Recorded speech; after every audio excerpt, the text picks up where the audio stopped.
What is going on, y'all? Welcome back to a brand new video today, y'all. I hope you're doing good. I know I am. You know, with blockchain brawlers coming out in the next few days, I'm feeling some type of way, you know. Perfect. Yes, excellent. Getting to the point of this video, though, we're going to be talking about and going over is rug pulls and really just how to prevent them. Ibor. Dump it. Now, when I say prevent them, I don't mean prevent the project from doing a rug pull itself, but I mean, you know, how to prevent you from getting involved in a project, so we do it something like that. Now, some projects may be better than others at trying to hide the fact that they are a rug pull, but there's definitely telltale signs, and we're going to be going over the different types of things you'll be able to notice. Now, with that being said, let's get into the first thing. It's definitely a telltale sign when it comes to is a project going to be a rug pull or not, and that first thing we're going to talk about is the project's Twitter.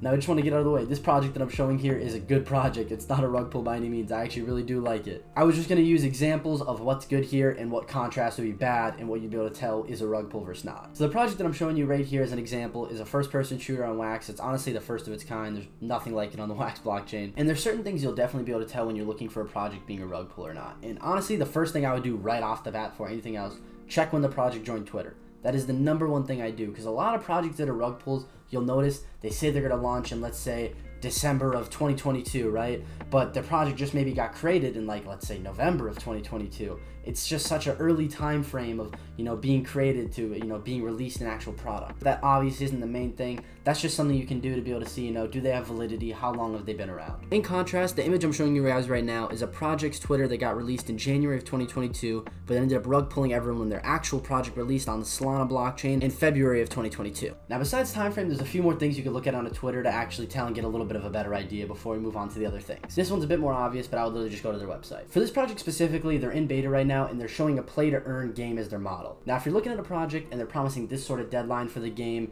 but they're not showing any gameplay at all, like as you can see on this website here, if you scroll down, you know, they have gameplay right here. You can scroll through images, they have maps, they have all sorts of different things you can see and get a general idea of the game itself and actually see development happening. They show you a lot of their UI for their game and how it works. Other projects comparatively, if they would be a rug pull, they'd probably more likely just be showing you a roadmap, and a roadmap, anyone can make it. Don't be fooled by a roadmap. That's probably the easiest thing to fake. It's pretty easy for someone to hire someone, use a bunch of big words, make a big long, you know, maybe 5 to 10 page white paper, and just completely fake a whole project. It's not that difficult at all. Now, the next main thing, and this is honestly the biggest thing in my opinion to check if a project's really going to be a rug pull or not, is getting into the Discord and doing a little bit of digging yourself. Now, the main thing that I've noticed that would separate projects that aren't going to be rug pulls or projects that are clearly going to be a rug pull, it's having founders who are outspoken, you know, make you know who they are. Maybe you're even able to find their LinkedIn, you know, get a little feel at what they've done in the past. If a project doesn't have founders that are outspoken and they're really behind the scenes, you're not even knowing who they are even, they're not chatting really, that might be a project you might want to be more cautious about. Speaking of outspoken founders and people who are actually involved with the community, not scared to show who they are, the project that I was just showing you guys, the one that I really do like,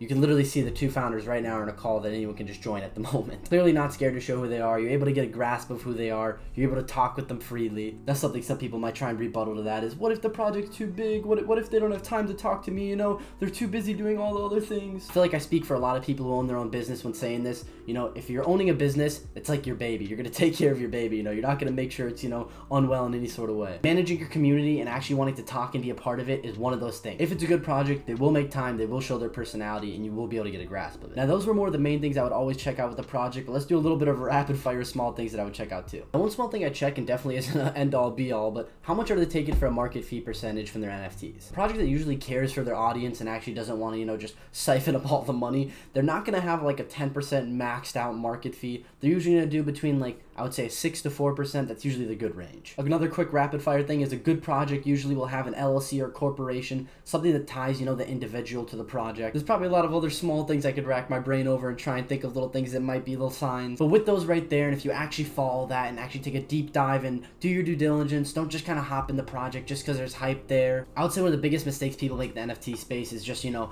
being a little bit emotional, following the hype, you know, feeling like they maybe missed out on something in the past, So now they want to make sure they don't do it in the future. Something I like to go by in the NFT space for sure is definitely, follow pattern, not potential. That's why they're saying, do your own research. It's really important, really need to dig in and actually get your own research done. But besides that, I hope you guys really enjoyed the video. Leave a like on it if you did. I'd really appreciate if you guys subscribe to the channel, make sure you don't miss any videos in the future. And, throw some comments down below of what you think I might have missed, help some people out. Maybe they'll notice it and see that. Hope you guys stay safe in the space, and we'll see you in the next video.